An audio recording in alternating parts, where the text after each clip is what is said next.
सर्वांचे आभार मानते. आणि आजचा जो विषय आहे तो तर हा विषय अचानक मध्ये कसा काय आला, म्हणजे आपल्यापैकी बरेच लोक असे असतील किंबहुना सगळे 1947 सालात जो आपला भारत देश स्वतंत्र झाला, मला वाटत नाही आपल्यापैकी कोणी असेल की त्यावेळी तो जो काही दिवस होता तो कोणी विटनेस केला असेल किंवा त्यावेळी उपस्थित असेल असं कोणीही नाही.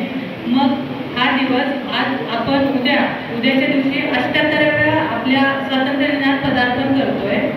तेव्हा म्हणजे 2021 साली हा जो विभाजन विभीषिका दिवस आहे तो साजरा करण्यास सुरुवात झाली, बरोबर. मग इतके वर्ष का नाही, तर याचा विचार कधी आपणास पडतो का नाही बाबा, आपला देश अजूनही कुठेतरी जगाच्या पटलावर मागे पडतोय का हा दिवस साजरा करण्यासाठी, किंवा आपल्यावर झालेले जे काही अन्याय आहेत, इतर परकीय देशांनी केलेली जी काही आक्रमणं आहेत त्याबद्दल बोलण्यास अजूनही आपली शक्ती किंवा आपल्या देशाची ताकद कुठेतरी कमी पडते का, याचा एक विचार झाला पाहिजे असं मला वाटतं. तर आज या ठिकाणी मला बोलण्याची संधी दिली आहे त्याबद्दल मी आपल्या सर्वांचे आभार मानते. आणि विभाजन विभीषिका म्हणजे काय, सर्वप्रथम विभीषिका या शब्दाचा अर्थ आपल्यापैकी किती जणांना माहिती आहे? विभीषिका म्हणजे काय? विभाजन ठीक आहे, विभाजन आपल्या सर्वांना अवगत आहे, तर विभीषिका म्हणजे काय?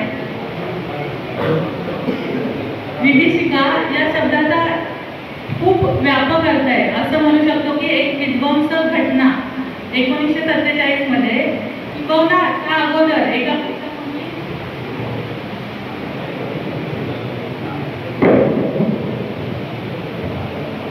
किंवा जशी आपल्यावर इंग्रजांची सत्ता आली ते त्या दिवसापासून ते आपला देश स्वतंत्र होईपर्यंत जे काही युद्ध झाली किंवा जे काही उठाव झाले त्या सर्व गोष्टींमध्ये आपल्या देशाची जी हानी झाली, आर्थिक मानवी किंवा विविध प्रकारे हानी झाली आपल्या देशाची, या सर्व गोष्टींचा एक व्यापक अर्थ म्हणजे विभीषिका, म्हणजे जो काही विध्वंस झाला आपल्या देशाचा. सांस्कृतिक हानी ही बऱ्याच प्रमाणात झाली. तर जसं सरांनी मगाशी सांगितलं की आपल्या देशाची जी संस्कृती आहे, सिंधू संस्कृती अतिशय पुरातन संस्कृती आहे. तर जगामध्ये सिंधू संस्कृतीच्या बरोबर ज्या काही संस्कृती चालत आल्या होत्या त्यातली एकही पाहायला मिळत नाही, पण सिंधू संस्कृतीचा वारसा अजूनही आपला भारत देश जपतोय असं मला कुठेतरी वाटतं. आणि आजच्या या दिवसाचं स्मरण यासाठी, तर काय झालं बाबा 1947ला, पण 1947 रोजी आपला भारत देश स्वतंत्र झाला. म्हणजे नक्की काय झालं, आपला देश स्वतंत्र झाला तर त्या दिवसाबद्दल ते मर्यादित आहे का, किंवा 14 ऑगस्ट 1947 रोजी आपला देश हा दिवस साजरा करतो हे फक्त एका दिवशी झालं का, तर असं नाही. तर ही जी प्रोसेस आहे ती मागच्या 1-2 वर्ष झालं. जशी इंग्रजांनी एक अनाउन्समेंट केली की 3 जून 1948 रोजी आपल्या देशाला स्वातंत्र्य आम्ही देऊ, आम्ही तुमचा देश सोडून जाऊ असं त्यांनी अनाउन्स केलं. मग असं काय झालं की त्यांना 1 वर्ष अगोदरच आपला देश सोडून जावं लागतं. मग ह्याचा तरी विचार केलाय का आपण की काय झालं, त्यांनी 1 वर्ष अगोदर अनाउन्समेंट करू नये ही घटना या अगोदर होती. तर यामागचं कारण म्हणजे की आपण सगळेजण एखाद्या देशाचं सरकार जे कोणावर अवलंबून असतं त्या देशाचं जे ॲडमिनिस्ट्रेशन आहे, जे काही सरकारी लोक आहेत,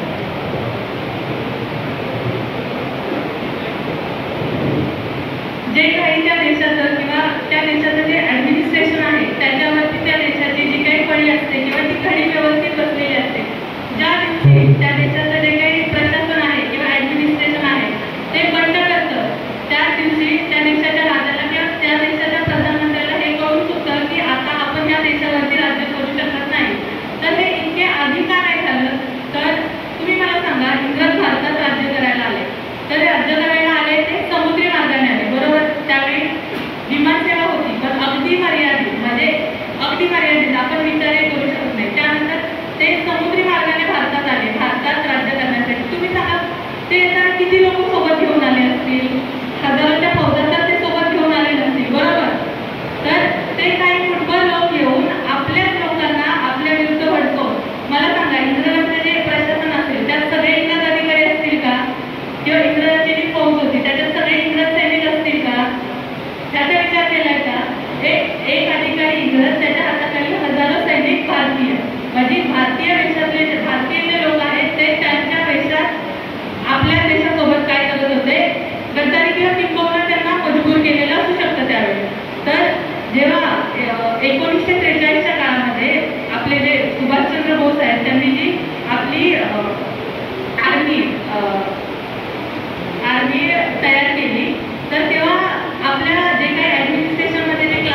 देशातले जे लोक आहेत किंवा जे नेते आहेत त्यांच्यासोबत आहोत अशी जेव्हा घोषणा झाली तेव्हा इंग्रज अधिकाऱ्यांना किंवा इंग्रजांना असं कळून चुकलं की आता आपण भारतावर राज्य करू शकत नाही, कारण जे आपलं ऍडमिनिस्ट्रेशन आहे ते आपल्या सोबत नाहीये.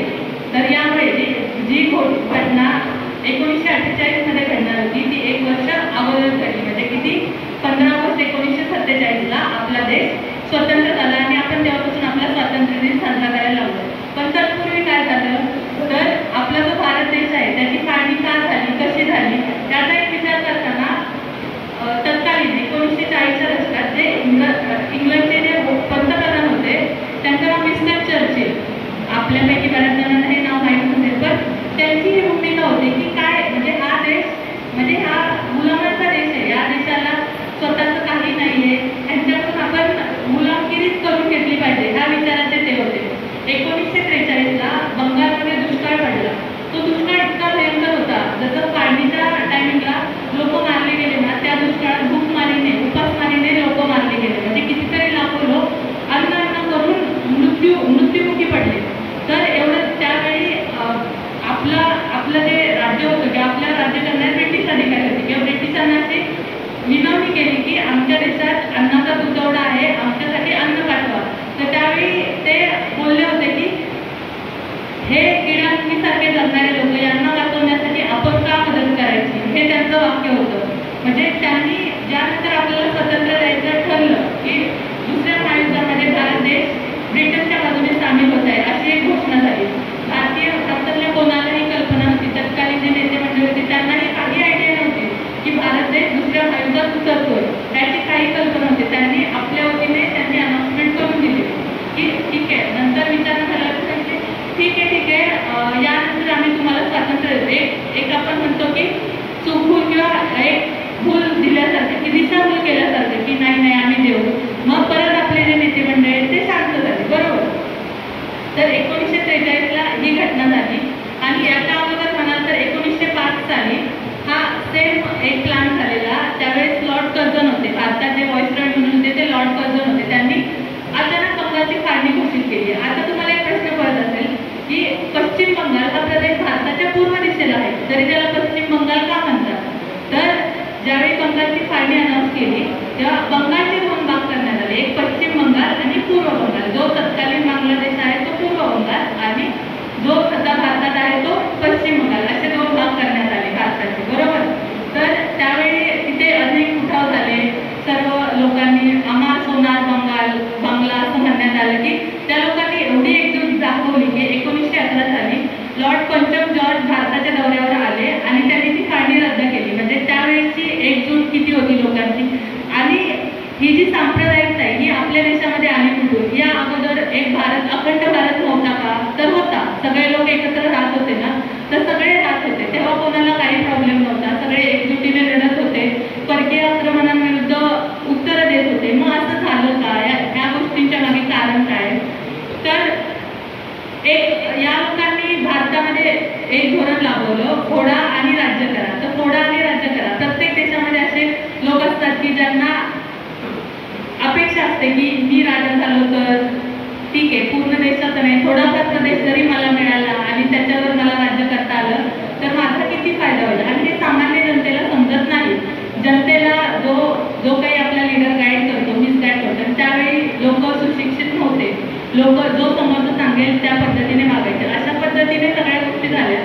आणि जेव्हा फाळणीची कागदावरती फाळणी झाली की आता भारत पाकिस्तान हे 2 वेगळे राष्ट्र होणार आणि त्यावेळेसचे जे आपले तत्कालीन नेते मंडळी होते त्यांनी भारताला देशाला स्वातंत्र्य मिळणार, मग ते कसं का मिळणार, 2 देश का होईना, देशाचे तुकडे का होईना, तरीही चालेल. आणि ते स्वातंत्र्य ऍक्सेप्ट केलं. कागदोपत्री फाळणी झाली. जनतेला काही माहीत नव्हती की कशा पद्धतीने फाळणी. तर जेव्हा 2 देश तयार होणार तेव्हा आता एखादा जिल्हा जरी तयार करायचा झाला तरी त्या जिल्ह्याला जिल्हा मुख्यालयासारखी जागा आहे का याचाही विचार केला जातो. तर एक देश बनणार तर त्या देशामध्ये अशी 2-3 तरी शहरं पाहिजेत की जसं आता आपण विचार करतो की आपल्याकडे मुंबई आहे, दिल्ली आहे, हैदराबाद आहे, बंगळुरू आहे, असे अनेक शहरं आपल्या देशामध्ये आहेत. तर आपलं लाहोर ह्या शहराचं नाव तुम्ही ऐकलं असेल. तर त्या डिस्कशनमधली एक लाईन होती की पाकिस्तान के पास सिर्फ कराची ही एक बड़ा शहर है तो लाहोर भी पाकिस्तान को दिया जाए. मग त्या लोकांची तिथल्या लोकांची अशी रिॲक्शन होते की आम्हाला तरी विचारा की नक्की आम्हाला कोणासोबत जायचंय, आम्हाला कुठे जायचंय, म्हणजे तुम्ही कागदावरती आम्हाला देऊन टाकलं त्याच्यानंतर आमचं होणार काय. ते विस्थापन अशा पद्धतीने झालं की स्वतःचं घरदार, स्वतः कमवलेली जी लोक होती सगळं काही सोडून त्या लोकांना अंगावरच्या कपड्यांविषयी तो प्रदेश सोडावा लागला. हे झालं सामान्य नागरिकांचं, बरोबर. आणि त्यावेळेस अशा फॅसिलिटी नव्हत्या की टायमिंगला ट्रेन आहेत किंवा गाड्या आहेत, किंवा आता कसं कोणत्या देशामध्ये जर काय घटना घडली, भूकंप झाला किंवा आक्रमण झालं तर भारत लगेच एखादं ऑपरेशन लॉन्च करतं आणि एअरलिफ्ट करून तिथे जे भारतीय नागरिक अडकले ते लगेच सोडून आपल्या देशात परत आणतात. त्यावेळी ती परिस्थिती होती का? आणि ते नागरिकही कुठभर नव्हते.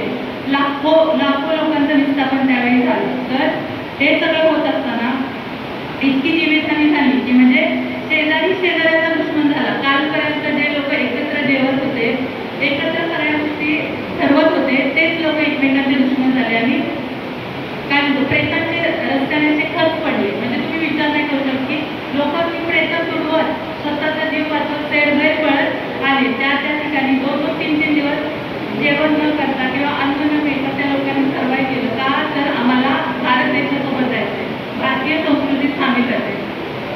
तर हा आजचा दिवस का? तर त्या लोकांनी म्हणजे आपण म्हणतो महाभारताचं युद्ध झालं तेव्हा रक्ताच्या नद्या वाहिल्या, त्याप्रमाणे त्यावेळी रक्ताच्या नद्या वाहिल्या. म्हणजे जे स्वातंत्र्य आपल्याला मिळालं, आपला जो भाग आहे, आपल्या भागाला याची काही झळ बसलेली नाही. भारत स्वतंत्र होतोय, जो सरहद्द प्रांत आहे, ज्या इंडियनच्या बाउंड्रीज आहेत त्या बाउंड्रीजला ह्याचा मोठ्या प्रमाणावरती इफेक्ट झाला. आणि यामुळे